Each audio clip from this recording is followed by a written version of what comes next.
Magluksa, alagaan ang iyong puso. Kapag may nawala sa atin, hindi lang puso ang nababasag, pati ang araw-araw na buhay biglang nagbabago.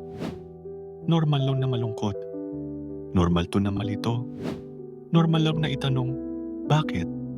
Kasi ang pagdadalamhati hindi sinusukat sa lakas, kundi sa pag-ibig na iniwan.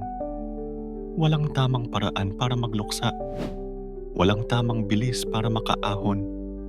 Ang mahalaga, huminga ka, pahinga ka. At kahit pakiramdam mo mag-isa ka, hindi ka nag-iisa. May mga taong handang makinig.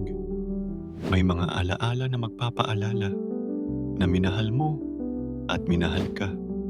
Hindi mawawala ang sakit agad, pero unti-unting luluwag, unti-unting huhupa, at darating ang araw na kaya mo nang humiti ulit. Isang araw sa bawat hakbang, hindi mo kailangang mag-isa.